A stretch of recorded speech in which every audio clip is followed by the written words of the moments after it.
नमस्कार, मैं हूं कायनात अंसारी और आप देख रहे हैं खबर फास्ट। आफत की टूटी नदी। एक तरफ जहां कोरोना महामारी से जूझ रही है पूरी दुनिया, देश प्रदेश, वहीं दूसरी ओर बाढ़ का डर आम लोगों के लिए बेचैनी बढ़ा रहा है। असम, बिहार समेत देश के 1 दर्जन से ज्यादा राज्य बाढ़ के कहर का सामना कर रहे हैं। यूपी में भी अब बारिश भयावह रूप लेने लगी है, जिसका असर गोंडा में देखने को मिला है।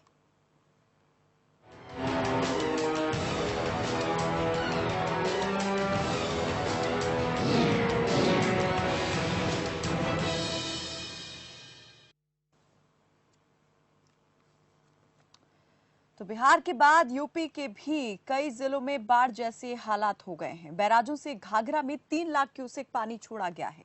नदी खतरे के निशान से 58 सेंटीमीटर ऊपर बह रही है, जिससे गोंडा के 30 गांव बाढ़ की चपेट में आ गए हैं। जनजीवन अस्त व्यस्त हो गया है। ग्रामीणों का आरोप है कि कई बार फरियाद करने के बाद भी प्रशासन अनदेखी कर रहा है, जिसके कारण ग्रामीण पलायन करने को मजबूर है। वहीं घाघरा के बढ़ते जलस्तर से चंदाही नदी भी उफान पर पहुंच गई है। और इस पर ज्यादा जानकारी देंगे हमारे साथ हमारे सहयोगी उमानाथ जुड़ चुके हैं। उमानाथ, आपसे जानना चाहेंगे, जरा बताएं कहां-कहां कितनी ज्यादा परेशानी बनी हुई है, हालात अब क्या बने हुए हैं, क्या अभी भी यहां पर खतरे के निशान से पानी ऊपर बह रहा है? जी बिल्कुल, घाघरा जो है इस समय 58 सेंटीमीटर ऊपर है खतरे के निशान से। यहाँ पर जो बैराजों से लगातार पानी छोड़ा जा रहा है, लगातार प्रतिदिन करीब 2.5 से 3 लाख क्यूसेक पानी घाघरा में डिस्चार्ज होता है बैराजों से। तो इसलिए जो घाघरा है वो इस समय 58 सेंटीमीटर ऊपर बह रही है। लेकिन इस बार जो बाढ़ की स्थिति है वो घाघरा के आसपास के गाँव के बजाय यहाँ से करीब 20 किलोमीटर दूर हल्दर मऊ गांव के करीब पहुंच गया है ये बाढ़ का पानी। इसका कारण ये है कि जो घाघरा में लगातार जो पानी डिस्चार्ज हो रहा है, वहां पे जो बांध बनाया है, बांध को कटान से बचाने के लिए छोटी छोटी नदियों और छोटे छोटी जो नहरें बनी है उसमें घाघरा का पानी डाइवर्ट कर दिया है प्रशासन ने इस बार। तो वो पानी सीधे वहां से निकलकर इन गाँव में पहुंच रहा है और हल्दर मऊ के करीब 20 से 25 गाँव में ये पानी इस समय पहुंच गया है। और यहाँ पर पूरी तरह से जो है यहाँ जो जमीन थी वो पूरी जलमग्न हो गई है। किसानों की करीब 20 से 25 हजार एकड़ फसल वो पूरी तरह जलमग्न हो गई है। और यहाँ ये एक जो पानी का जो सैलाब नजर आ रहा है वो आप तस्वीरों में देख सकते हैं कि पानी का किस कदर यहाँ पे सैलाब है। ऐसा लग रहा है कि जैसे बरसात का पानी पूरी तरह यहाँ इकट्ठे आकर जमा हो गया हो। तो यहाँ के किसान बेहद परेशान है इस बात को लेकर। यहाँ कभी बाढ़ की स्थिति इस तरह नहीं होती थी। हमारी किसानों से बात हुई तो उन्होंने कहा कि दशकों पूर्व इस तरह का माहौल एक बार यहाँ पे बाढ़ की स्थिति हुई थी, उसके बाद यहाँ ये पानी नहीं था। लेकिन इस बार जो घाघरा का पानी है जो डाइवर्ट किया गया है यहाँ पे चंदहा नदी के माध्यम से, उस पानी ने यहाँ पर व्यापक तबाही मचाई है और करीब 30 गाँव जो है हल्दर मऊ ब्लॉक के वो पूरी तरह से उमानाथ, जैसे आप बता रहे हैं कि ग्रामीणों का ये कहना है कि कई दशकों बाद ये स्थिति एक बार फिर से देखने को मिली है। हालांकि पिछले कुछ वक्त से अगर बात करें तो ग्रामीण मानते हैं कि ऐसे हालात नहीं बने थे। तो इस वक्त ये जो हालात अब बने हैं मौजूदा वक्त में, इसके पीछे सबसे बड़ी वजह क्या रही है? जिस बांध का आप जिक्र कर रहे हैं, क्या वो माना जाए कि उसकी वजह रही कि यहाँ पर बाढ़ का पानी जो है अब इस कद्र बढ़ गया है, जलस्तर इतना ज्यादा बढ़ गया है? जी बिल्कुल, देखिए इस बार जो बरसात है वो भी थोड़ा मौसम से जो समय से पहले हुई है। इस बार जैसे इस समय जुलाई जो बरसात होती थी उससे इस बार लगभग 3 गुना ज्यादा बरसात हुई है। तो एक तो बरसात का पानी जो है वो नदियों में पहुंचा है, उससे नदियां उफान पर थी। दूसरे इसका सबसे बड़ा कारण रहा है कि घाघरा में जो पानी डिस्चार्ज होता था, जो एल्गिन चरचड़ी बांध था, वो हर साल कटता है और उस बाढ़ से वहां के सैकड़ों गाँव में तबाही आती है। तो उस बांध को इस बार बचाने के लिए प्रशासन ने जो कवायद की है, जो छोटी छोटी नदियों में घाघरा का पानी डाइवर्ट किया है, वो पानी इस बार बाढ़ का कारण बना है। और वो वहां घाघरा नदी से करीब यहाँ से 25 से 30 किलोमीटर दूर ये पानी चला आया है हल्दर मऊ गांव के ब्लॉक में। और यहाँ के ये 30 गांव जो बाढ़ की जद में आ गए हैं वो घाघरा तो का क्या पानी वजह है कि जाएगा पानी जो है बांध की तरफ ना छोड़ करके ये गांव की तरफ जो है इसका रुख मोड़ दिया गया? जी बिल्कुल, ये है कि जैसे बांध जो है वो बांध बिल्कुल हर साल ये कटता है। और इस बार यहाँ प्रदेश सरकार के जो जल शक्ति मंत्री महेंद्र सिंह आए थे तो उन्होंने पूरी तरह दावा किया था कि इस बार हम बांध को बचाने की पूरी कोशिश करेंगे, बंधे का धंधा इस बार नहीं करने दिया जाएगा। तो जो बड़ा कारण है वो ये है कि पानी को अगर हम डिस्चार्ज कर देते हैं, दूसरी तरफ देते हैं, तो जो बांध पे जो ठोकर लगती है पानी की, जो पानी का प्रवाह होता है वो बांध की तरफ नहीं जाएगा और इससे बांध को बचाया जा सकेगा। लेकिन जो ये पानी है वो अब गाँव की तरफ पहुंच गया और गाँव में ये व्यापक तबाही मचा रहा है। कितने गांव इस वक्त पानी में डूबे हुए हैं, कितना पानी जो है वो भरा हुआ है और क्या प्रशासन की तरफ से राहत यहां पर पहुंचानी शुरू की जा चुकी है? हम बाढ़ की बात करें तो हल्दर मऊ के करीब 25 से 30 गांव ऐसे हैं जो पूरी तरह से पानी में डूबे हुए हैं। इन गांवों का एक दूसरे से संपर्क कट गया है। जो रास्ते हैं वो पूरी तरह पानी में डूब गए हैं। इनकी फसलें पूरी तरह पानी में डूब गई हैं। एक दूसरे गांव में आने जाने के लिए कोई रास्ता नहीं बचा है। प्रशासन मदद की बात करें कि अगर प्रशासन कोई मदद, तो प्रशासन की तरफ से यहाँ पर सिर्फ 2 नावें इनको उपलब्ध कराई गई हैं ग्रामीणों को, जो उन नावों का प्रयोग करके एक दूसरे के गाँव में जा सकते हैं। बाकी इनके पास राहत के नाम पर प्रशासन ने यहाँ कुछ नहीं किया है। उल्टे प्रशासन ने जो रिपोर्ट तैयार की है किसानों की शिकायत पर, जब यहाँ एसडीएम पहुंचे थे जांच करने, तो जांच करने के बाद उन्होंने जो रिपोर्ट सौंपी है जिला प्रशासन को, वो बेहद चौंकाने वाली है। एसडीएम ने अपनी रिपोर्ट में इसका जिक्र किया है कि जो चंदहा नदी है जिसकी वजह से ये बाढ़ का पानी यहाँ पे रुका है, उनका ये कहना है कि जो पुल बनाए गए हैं चंदहा नदी पर, उनमें जलकुंभी जमा होने के नाते पानी का निकास नहीं हो पा रहा है, पानी का प्रवाह आगे नहीं बढ़ पा रहा है, जिसके लिए ये नदी का पानी जाके गांव में फैल गया है। तो ये बेहद चौंकाने वाली बात है। जबकि लगातार घाघरा में पानी डिस्चार्ज किया जा रहा है, रोज जो है 3 लाख क्यूसेक पानी आ रहा है, और वो पानी नदी में जो बाढ़ है वो बाढ़ की स्थिति लगातार बनी हुई है। उमरनाथ, मैं आपसे ये जानना चाहूंगी कि इस वक्त जो है कितनी बड़ी आबादी प्रभावित है बाढ़ से, और जैसे आपने बताया कि प्रशासन जो है वो जिम्मेदारी निभाने के बजाय अपना पल्ला झाड़ता हुआ दिखाई दे रहा है, लेकिन क्या कोई संज्ञान लिया गया है? जो स्थानीय जनप्रतिनिधि हैं वो क्या कह रहे हैं इस पूरे मामले को लेकर? जी, स्थानीय जनप्रतिनिधियों की बात करें तो वो अब तक इस जगह को देखने नहीं आए हैं। हाँ, ये अलग बात है कि बीजेपी के एक जो स्थानीय नेता है यहाँ पे, एक विनोद शुक्ला जी हैं, वो समाज सेवी हैं, वो यहाँ पर जरूर पहुंचे हैं गांव में। उन्होंने बिरतिहनपुरवा, मिश्रणपुरवा आदि गांव का दौरा किया है। लगातार 3-4 दिनों से वो अपनी तरफ से जो उनके पास है वो राहत सामग्री भी वितरण कर रहे हैं। उन्होंने लैया, चना आदि कुछ वहाँ वितरण किया है, लेकिन ये उनकी अपनी व्यक्तिगत व्यवस्था है, इससे प्रशासन का कोई लेना देना नहीं है, और ये पूरी तरह से पर्याप्त नहीं है। क्योंकि हम अगर प्रभावित आबादी की बात करें तो इन 25-30 गाँव में करीब 40,000 आबादी ऐसी है जो पूरी तरह से बाढ़ से प्रभावित है। यहाँ के लोगों के सामने जो है राशन का संकट उत्पन्न हो गया है, और यहाँ के इनके जो मवेशी हैं उनके लिए भी चारे का संकट है, क्योंकि चारों तरफ पानी भरा हुआ है, उनकी फसलें पूरी तरह से डूब गई हैं। तो पशुओं के लिए चारे का भीषण संकट है। दूसरी तरफ जो इनके घरों में पानी घुसा है, तो अगर उनके खतरे की बात करें तो हम ये देखते हैं कि वहाँ पे जो ये जहरीले जीव जंतु भी उनके घरों में लगातार प्रवेश कर रहे हैं। उससे बचने के लिए भी ग्रामीणों को व्यवस्था करनी पड़ रही है। गाँव में लोगों ने जाल लगा रखा है अपने दरवाजों पे, ताकि उनके घर में सांप, बिच्छू जैसे जहरीले जानवर ना आ सके, उनके प्राण का खतरा न हो सके। उमरनाथ, जैसे आप बता रहे हैं कि पानी बहुत ज्यादा यहाँ पर भरा हुआ है, घर के घर यहाँ पर पानी के अंदर डूबे हुए हैं। ऐसे में ये जानना भी बेहद जरूरी हो जाता है कि लोगों की जो खाने पीने की जरूरतें हैं वो किस तरीके से पूरी हो पा रही हैं, कितना संघर्ष उनको करना पड़ रहा है, कितनी दूर घर से या गांव से उनको जाना पड़ रहा है, उपलब्धता जो है कितनी आसान है खाने पीने की चीजों की? जी बिल्कुल, ग्रामीणों से जब मेरी बात हुई तो उन्होंने यही कहा कि भैया जो हमारे पास है हम उसी से किसी तरह जो है अपना जीवन यापन कर रहे हैं। जो घर में रखा हुआ था उसी को किसी तरह बचा के हम लोग अपना जो है अपने राशन की व्यवस्था कर रहे हैं। यहाँ से जाने के लिए प्रशासन ने जो नावें दी हैं वो करीब, अगर हम पानी से जाते हैं तो हमको 2 से 3 किलोमीटर नाव में जाकर फिर हमको मार्केट जाने के लिए और दूसरे साधनों का प्रयोग करना पड़ता है। तो ऐसे में हम जब चारों तरफ गाँव का पानी भरा हुआ है तो यहाँ से निकलना बेहद मुश्किल है।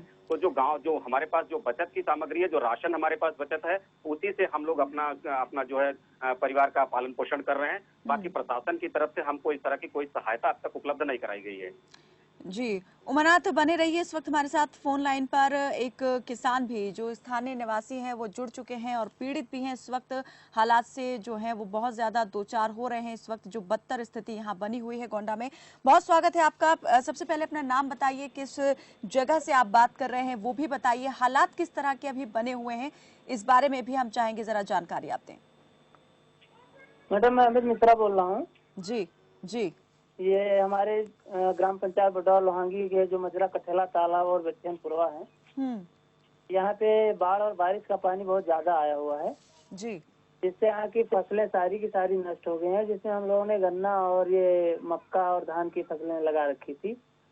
लगभग 10,000 बीघे की फसल लगा रखी थी। मतलब पूरा जितने में पानी भरा हुआ है सभी किसानों ने लगा रखा था। अमित मिश्रा जी, ये 10,000 बीघा जो आप बता रहे हैं ये सभी किसानों की फसलों का मतलब जोड़ बताया आपने, या फिर कुछ किसानों का आपने बताया कि इतने बीघा में? और मैं जानना चाहूंगी कितनी बड़े स्तर पर जो फसलें हैं वो डूब गई हैं, खेती बाड़ी का कितना नुकसान हो गया है?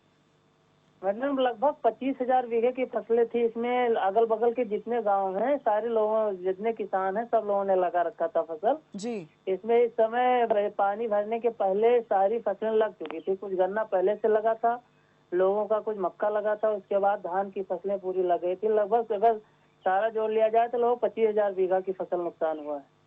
25,000 बीघा की फसल डूब गई है। क्या कोई अधिकारी आया, प्रशासन की तरफ से कोई सर्वे हुआ है अभी तक? और ये स्थिति कब से बनी हुई है, कब से आप इन हालात से दो चार हो रहे हैं?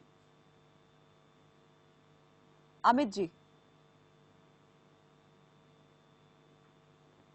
अमित मिश्रा जी से लगता है हमारा संपर्क टूट गया है, लेकिन बेहद यहाँ पर चौंकाने वाली और हैरान कर देने वाली बात है ये। उमनाथ, जिस तरीके से यहाँ इन्होंने बताया कि 25,000 बीघा जो फसल है वो पूरी तरीके से जलमग्न हो गई है, बड़े स्तर पर मान सकते हैं कि किसानों को आर्थिक क्षति पहुंची है। लेकिन मैं आपसे जानना चाहूंगी, क्या इस संबंध में कोई भी अधिकारी या प्रशासन की तरफ से सर्वे करवाया गया है कि कितना नुकसान किसानों को हुआ है, भरपाई किस तरीके से नुकसान की जाएगी? जी, अब तक प्रशासन की तरफ से तो यहाँ पर कोई सर्वे का काम शुरू नहीं कराया गया है। एसडीएम यहाँ पर आए थे। एसडीएम ने ये यहाँ पर किसानों को आश्वासन दिया था कि जब ये पानी घटेगा यहाँ से तो फिर हम लेखपाल के माध्यम से आपकी फसलों का सर्वे कराएंगे और जो कुछ भी नुकसान हुआ है उसकी भरपाई करने की कोशिश की जाएगी। लेकिन उनकी जो रिपोर्ट उन्होंने भेजी वो चौंकाने वाली रही, क्योंकि प्रशासन पहले से ही यहाँ पे बाढ़ के हालात को नहीं स्वीकार कर रहा था। और ऐसे में एसडीएम की रिपोर्ट की नदी में जो है जलकुंभी की वजह से ये बाढ़ का पानी रुका हुआ है, ये बेहद चिंताजनक बात है। यानी वो ये मानने को अभी भी तैयार नहीं कि नदी का जलस्तर बढ़ने की वजह से पानी जो है यहाँ पर घुस गया है गांव के अंदर और ये स्तर लगातार बढ़ता जा रहा है। वो ये मान रहे हैं, ये कह रहे हैं कि जलकुंभी की वजह से पानी जो है इकट्ठा हो गया है, उसको निकाला जाएगा। जी बिल्कुल, जी बिल्कुल। प्रशासन जो है वो बिल्कुल नहीं मानने को तैयार है इस बात को। और बस ये अब जो है उन्होंने ये आश्वासन जरूर दिया है किसानों को कि ठीक है, अगर ये पानी यहाँ से नीचे उतरता है तो फिर उसके बाद हम सर्वे कराएंगे और उसके बाद जो भी आर्थिक सहायता होगी उसके बारे में हम प्रशासन को रिपोर्ट भेजेंगे और वहां से आपको सहायता दिलाई जाएगी। लेकिन ये देखने वाली बात होगी कि जो प्रशासन इस समय बाढ़ के हालात को स्वीकार नहीं कर रहा है, वो प्रशासन आगे चलकर इन किसानों को राहत के नाम पर क्या सहायता मुहैया कराएगा, ये देखने वाली बात होगी। उमानाथ, बने रहिए। इस वक्त हमारे साथ फिर से जो स्थानीय निवासी अमित मिश्रा किसान है, पीड़ित किसान है, वो जुड़ चुके हैं। अमित, हम आपसे ये जानना चाहेंगे, आपने बताया कि खेती तो 25,000 बीघा की फसल जो है वो यहाँ पर पानी में डूब चुकी है, लेकिन पशुधन का भी मैं जानना चाहूंगी, कितना ज्यादा जो है खतरा उस पर मंडरा रहा है, कितना नुकसान अभी तक हुआ है? अभी तो मैडम जो बताया मैं आपको, ये लगभग 25,000 बीघे की फसल, ये तो सारी की सारी नष्ट हो चुकी है। और इसमें पशुओं का चारा भी लगा हुआ था, पशुओं के चारे का भी संकट खड़ा हो गया है और आने जाने के लिए हम लोगों को बहुत ज्यादा दिक्कत हो रही है। तो अभी आप कैसे मतलब कर पा रहे हैं? पशुओं का चारा किस तरीके से आप उन्हें दे पा रहे हैं और खाने पीने का जो इंतजाम है वो किस तरीके से हो रहा है? क्योंकि अगर पानी पूरी तरीके से गांव में भरा है तो आने जाने में भी दिक्कत जरूर हो रही होगी। तो जो खाद्य सामग्री है उसका इंतजाम किस तरीके से आप लोग कर रहे हैं? जी मैडम, ये खाने पीने की दिक्कत तो बहुत ज्यादा हो रही है। ये जो नाव लगी है इसी से हम लोगों को राशन पानी वगैरह जो बाहर से लाना होता है इसी से जाते आते हैं। और उसके अलावा ये जो सरकारी गल्ले की दुकान से जो गल्ला वगैरह मिलता है उससे ही काम चलता है। बाकी सारी तरफ पानी भरा हुआ है, गांव में भी हर तरफ घर की तरफ पानी भरा हुआ है। पशुओं को चारा लाने के लिए उसी नाव के सहारे हम लोग दूसरे गाँव को जाते हैं, जहाँ कहीं ऊंची जगह वगैरह, वहाँ से चारा वगैरह लेके आते हैं, पशुओं को खिलाते हैं। किसी तरह कट रहा है। और कितना वक्त हो गया है इन समस्याओं से जूझते हुए आपको? ये मैडम 15 दिन लगभग हो गए, 15 दिन करीब। 15 दिन से लगातार पानी भरा हुआ है? जी, 15 दिन हो गए कि पानी कम नहीं हुआ है, भरा हुआ है? 15 दिन हो गए। और अभी तक कोई मदद आपको नहीं पहुंची है सरकार की तरफ से? कुछ मदद नहीं मिले प्रशासन द्वारा, बस वही नाव की व्यवस्था की गई है, उसके अलावा और कोई मदद नहीं मिले प्रशासन द्वारा। अमित जी, मैं ये जानना चाहूंगी, कितनी बड़ी आबादी जो है गांव की है और कितने लोग रोजाना इस नाव से अपनी जरूरत के लिए आना जाना कर रहे हैं? और क्या इसमें भी मारामारी होती है, लोगों को परेशानी हो रही है? ये सुविधा भी कुछ ही लोगों को मिल पा रही है? हाँ मैडम, इसमें लगभग जितने गांव घिरे हुए हैं लगभग 22-24 इसमें मजरे घिरे हुए हैं पानी से। इसमें आने जाने के लगभग 50,000 की आबादी प्रभावित होगी इस पानी के घिरे होने से। और इसमें आने जाने का मात्र एक सहारा वही नाव है। लोग एक दूसरे का इंतजार करते हैं, जब जाके जो एक को जाते हैं, जो उधर इंतजार करते हैं वो उधर से इधर और आते हैं। और ये इस नाव में एक बार में कितने लोग मतलब बैठ सकते हैं एक और बार कितने में लोग जा मैडम सकते हैं? नाव में ज्यादा से ज्यादा 8 लोग 7-8 लोग जा पाते हैं, इससे ज्यादा नहीं। छोटी छोटी नाव है। कितनी नाव लगाए रखी है प्रशासन ने? 2 नावें लगी हैं, 2 नावें। सिर्फ 2 नाव जिसमें 8 लोग ही एक बार में बैठ के जा सकते हैं। और कितना वक्त लग जाता है आने और जाने में? आने जाने का मैडम लगभग 3 किलोमीटर का सफर करना पड़ता है। चो चो चो जाने में लगभग सवा घंटा 1 घंटा से करीब लग जाता है जाने आने में। चलिए, बहुत शुक्रिया अमित मिश्रा जी इस तमाम बातचीत में हमारे साथ जुड़ने के लिए। उमानाथ, जिस तरीके से इन्होंने बताया, बेहद यहाँ पर अफसोस के साथ यही कहना पड़ रहा है कि 25, आपने कहा 25,000 आबादी, और ये जो अमित हमारे साथ जुड़े थे जो किसान है, उन्होंने कहा कि 50,000 आबादी प्रभावित है। लोगों को राशन सामग्री लाने के लिए भी दिक्कतें उठानी पड़ रही हैं, पशुओं का चारा लाने के लिए परेशानी हो रही है। सिर्फ 2 नाव जिसकी कैपेसिटी 8 लोगों की है, एक बार में 8 लोग ही बैठा सकती है, और आने जाने में 1 घंटे के करीब यहाँ पर लोगों को लग जाता है। तो ऐसे में अंदाजा लगा सकते हैं कि कितने लोग इस नाव से सफर करते होंगे और अपनी जरूरत का सामान लेकर आ पाते होंगे। आपके अधिकारियों से मैं ये जानना चाहूंगी, अंतिम सवाल आपसे, इस संबंध में बातचीत हुई, क्या कहना था उनका? कब तक यहाँ पर ये जो समस्या है इसी तरीके से बनी रहेगी, या जो राहत पहुंचाई जा रही है उसमें और इजाफा किया जाएगा?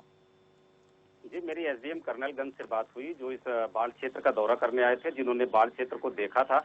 उनका यही कहना था कि जब ये बाढ़ का पानी यहाँ से उतरेगा तो फिर हम यहाँ के लेखपाल के जरिए इसका सर्वे कराएंगे और फिर उसके बाद राहत पहुंचाने की रिपोर्ट जो है वो हम जिला प्रशासन को सौंपेंगे। अब जिला प्रशासन राहत के नाम पर इन किसानों को क्या देता है, लेकिन ये तो मौजूदा भविष्य के हालात गढ़ में जो हैं, जो बने हुए हैं, उनके संबंध में उन्होंने मदद पहुंचाने के लिए कोई बात नहीं कही। वो तब कहा कि पहुंचाया जाएगा लेखपाल को जब बाढ़ का पानी उतर जाएगा, वो भी किसानों की जमीन की गिरदावरी करवाने के लिए। लेकिन अभी जो लोगों को रोजमर्रा की जरूरतों में परेशानी उठानी पड़ रही है, इसमें क्या मदद पहुंचाएंगे? क्या इस बारे में कुछ कहा?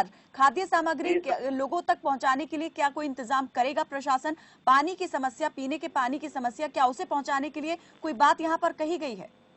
जी, इस समय प्रशासन को कुछ भी सहायता देने के मूड में यहाँ नहीं दिख रहा है, क्योंकि प्रशासन का तो साफ तौर पर यही कहना है कि वहाँ बाढ़ जैसे हालात नहीं है, जबकि वहाँ पे एसडीएम खुद देख चुके हैं। और हैरत की बात तो यह है कि अभी थोड़ी देर पहले मेरी वहाँ के ग्रामीणों से जब बात हुई तो उन्होंने बताया कि नायब तहसीलदार जो है वो कर्नलगंज क्षेत्र के, वो यहाँ पर आए थे और उन्होंने इस हालात को देखने के बाद भी जो 2 नावें थी उनको वापस मांगने की बात कही कि अगर आप लोग ये नावें हमें वापस दे दें तो हम इसको ले जाना चाहते हैं। तो ये बेहद हैरत की बात है कि बेहद जिला प्रशासन अफसोस और सहायता तो शर्म दूर। की बात है। बिल्कुल, बहुत शुक्रिया उमानाथ तिवारी इस तमाम बातचीत में हमारे साथ जुड़ने के लिए। तो गोंडा में 30 से ज्यादा गांव इस वक्त जलमग्न हैं। पानी का स्तर लगातार बढ़ता जा रहा है।